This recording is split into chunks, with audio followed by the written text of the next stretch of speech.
Hello and welcome to Analog Insights. In today's episode, I'm taking a closer look at the brand new 75mm f1.4 Thypoch Simera lens. I have reviewed two other Thypoch lenses for the Leica M mount before here on the channel, and honestly, I'm a huge fan of the brand. From my perspective, they're really pushing the envelope when it comes to innovation and introduce new features, and are also challenging the competition a bit more on that later on. And you can also feel that they have their roots in cinema lenses, and that also affects how they think of consumer lenses, and often they come with interesting features for videographers, for instance.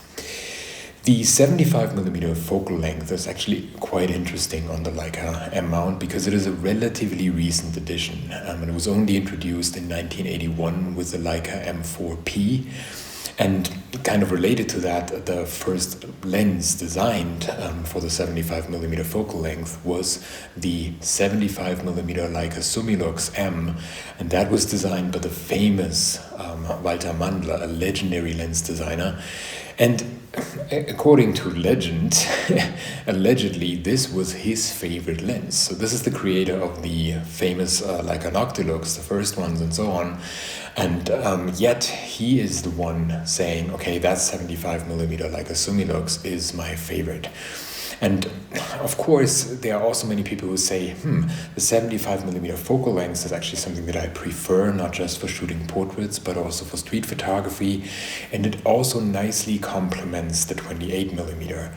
Another famous example and a proponent of this focal length is the photographer Rolf Gibson, who famously in an interview with Andreas Kaufmann in I think 2021 or so mentioned that for him, especially when shooting a digital camera, a 75mm focal length is similar, or is the new normal, and is very similar to shooting a 50mm on film, which is interesting from our channel's perspective, now shooting a 75mm on film. So you do have the frame lines in the more modern finders for the 75mm lenses. You don't have it for the earlier ones. And looking at all these reasons here, I thought, okay, it's a great opportunity to test this new lens on my Leica M6, shooting some portraits, some architectural details, that was at least an idea, and then also some street shots as much as possible. I received a preview version of this lens, so before the public release, and was a little bit on a rush, but what was important for me was to test it for in a proper portrait session. So I reached out to Most Wanted Models and got a fantastic model, Sydney, for a shoot that was supposed to have a little bit of a grunge atmosphere, so a lot of black and white film, some color, in a kind of rundown place, with fitting clothes and so on. So I hope that comes across, and in addition to that, I took it with me on a recent trip to Berlin and tried it out a little bit. As always, all the photos were developed and scanned by my trusted on-film lab in Frankfurt, and of course I can't wait to share the results here with you. Let's dive in there.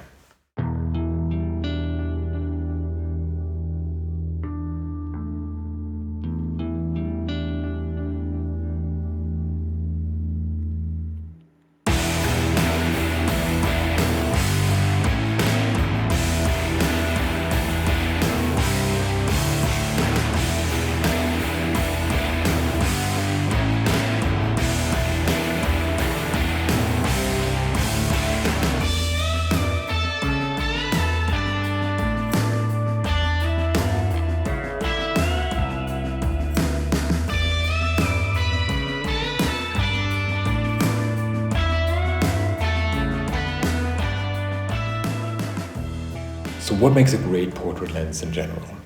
In my opinion, that's a beautiful bokeh that really draws you in and doesn't create any distractions in the background, a clean foreground and background separation that really make your subject stand out, what many people call a 3D pop, and the ability to get really close to your subject, even on a Leica M, and not be limited to 1 meter distance, something similar. And this Thypoch Simera lens here really caters to all of these needs and was very obviously designed to be used as a portrait and telephoto street lens.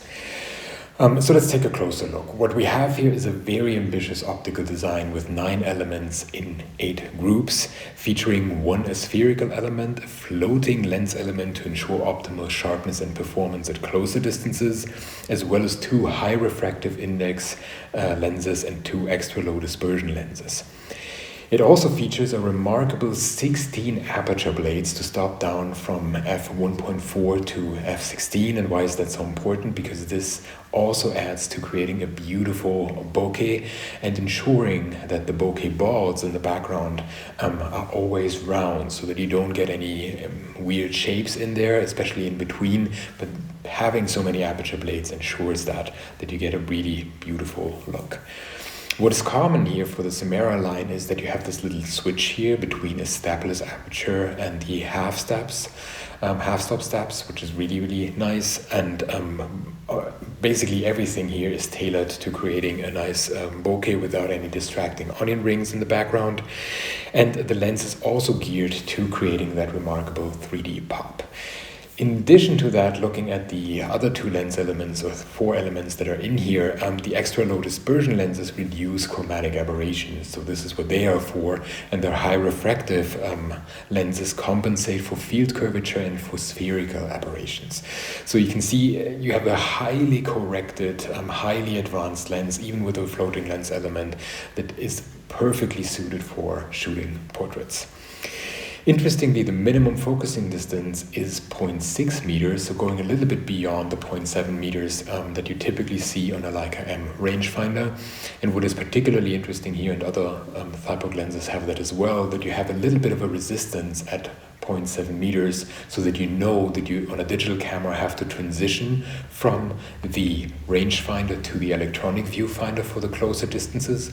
In this case, 0.6 up to 0.6 meters. Or, as in my case, on a film camera, it would be a guessing game, so better stay at the 0.7 meters. And this really works great because you can just feel the resistance, and then you know this is 0.7 meters and I'm good here. Cosmetically, the lens is beautiful and nicely complements the Simera lineup, in my opinion, while kind of retaining a classic design. So there are interesting elements taken from the past, like here these little dots kind of filling up depending on how much you close down the lens in order to indicate which parts will be in focus. And then, of course, this is a solid aluminum construction that only weighs 371 grams. And is 63.5 millimeters long, so quite a compact and light lens for such an ambitious undertaking here. The filter size is 58 millimeters, and the lens comes with a lens hood, front cap and rear cap, all made of high quality materials, and even the lens hood comes with a dedicated cap, which I appreciate, because sometimes you have that problem that you then have a lens hood but you cannot put a cap on it, and especially with the Leica M and the Film M, you want to really protect your shutter curtain at all times and not leave it open when you're out in the sun. So overall, quite some value and a really ambitious optical design. And now the big question is, of course, how does it perform optically?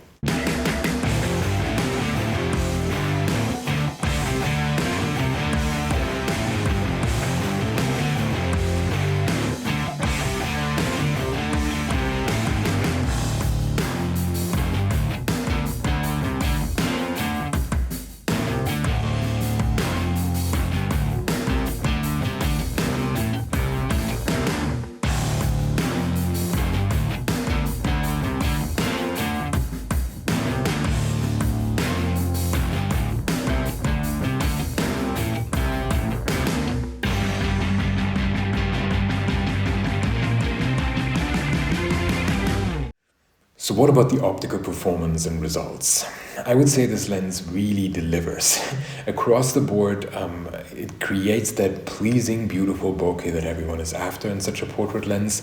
It creates the nice 3D pop that I was hoping for, to be honest. So a really nice, clean foreground-background separation that also works across the board. And especially at mid distances, of course, this becomes particularly apparent.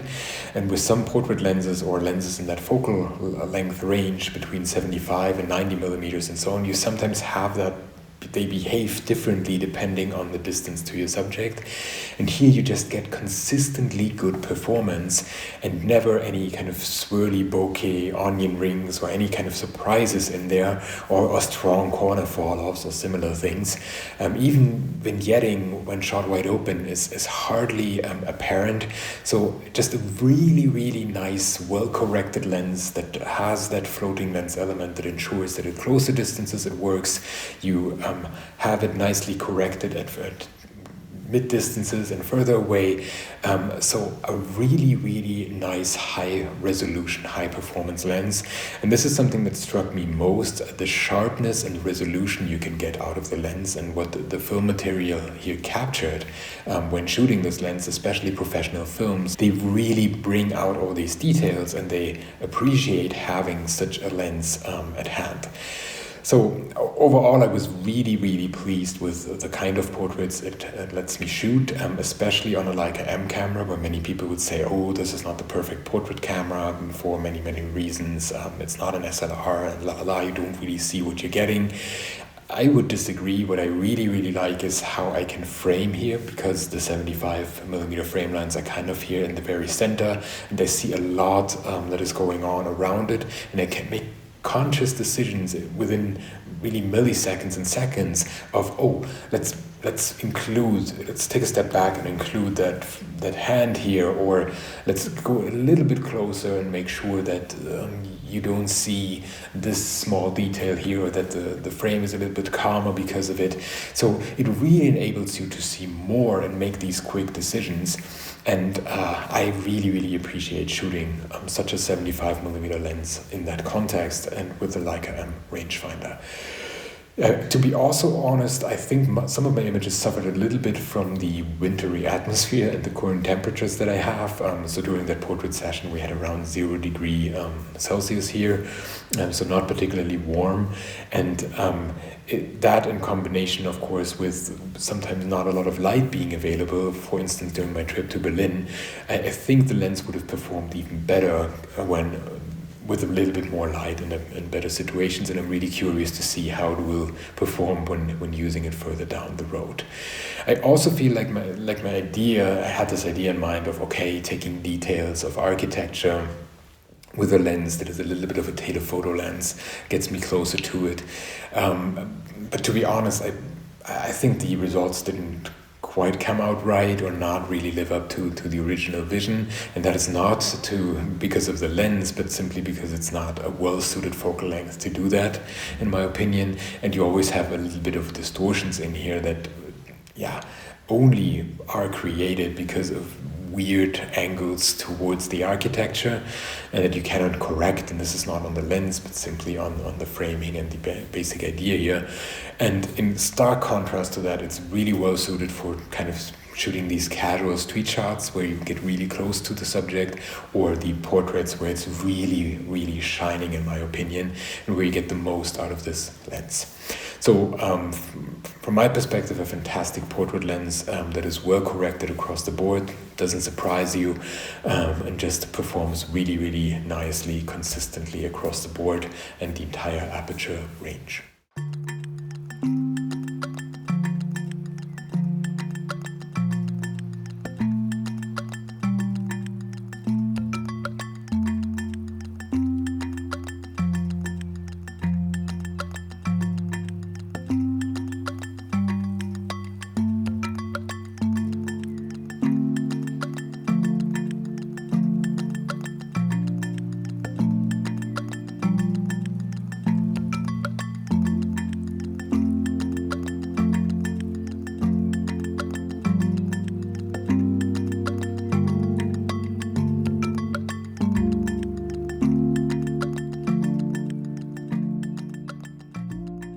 So what about the handling and my personal impressions?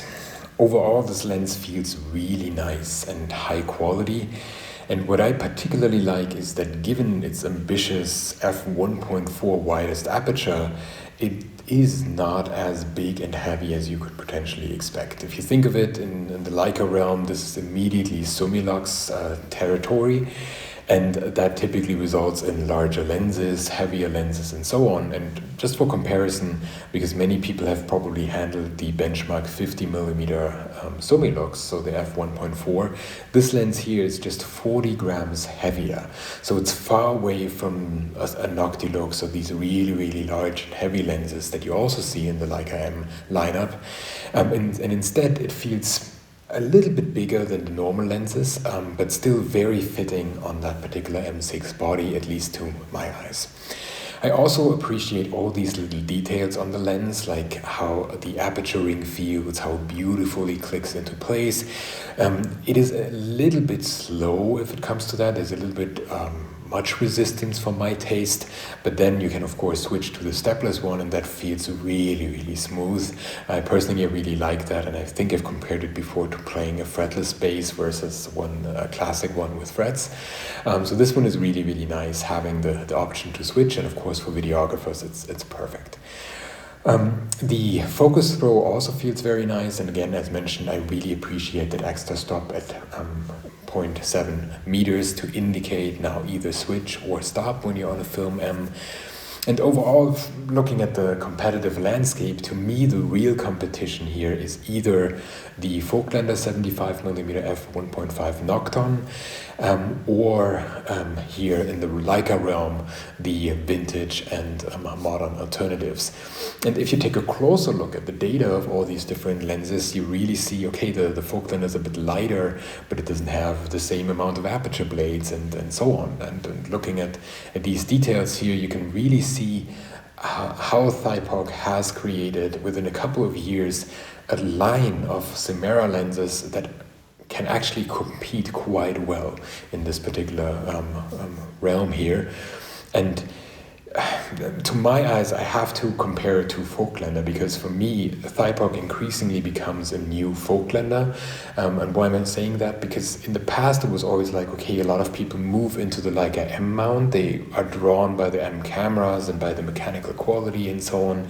But then of course they don't want to afford a Leica, or cannot afford a Leica M or official Leica lens for all the different focal lengths that they want to shoot. So naturally you're looking left and right for alternatives, and you either end up with Carl Zeiss or Voigtlander.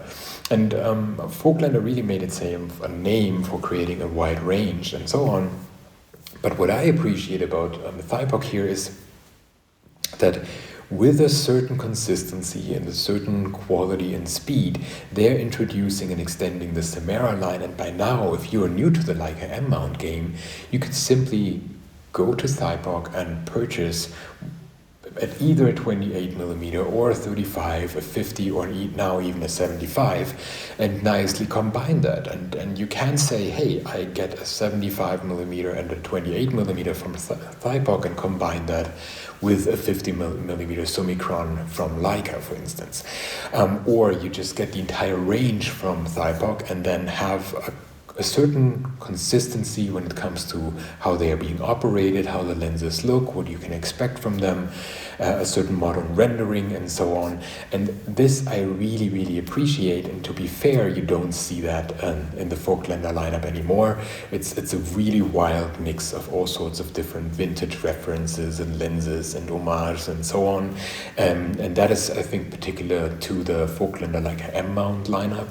The LTM lineup is very clean with only 2 lenses, or the Nikon lineup is also much cleaner. But just looking at the M mount, really Thypoch has pushed the envelope here when it comes to innovation, kind of taking old features and introducing newer features, and yet have created a certain consistency that I personally really, really appreciate, and I think that gives them a competitive edge here in comparison to the alternatives on the market.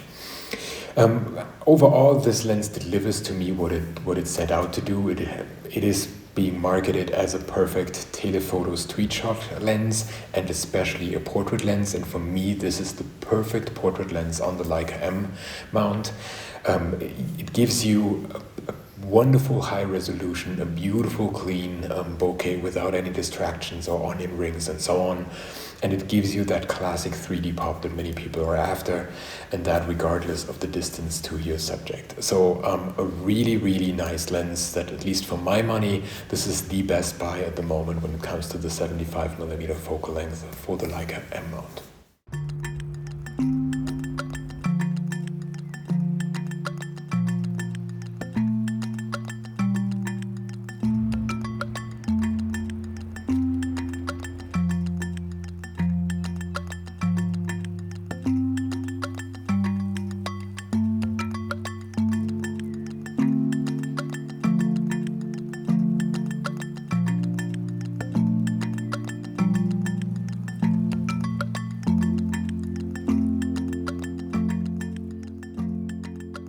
So, thank you very much for watching. I hope you enjoyed this episode of Analog Insights and my review of the 75mm f1.4 Thypoch Simera lens. A beautiful lens that delivers a clean, fantastic bokeh without any kind of distractions and onion rings, a nice 3D pop, incredibly high resolution, and overall great support for all sorts of distances. Also close focusing works really, really nice thanks to the floating lens element.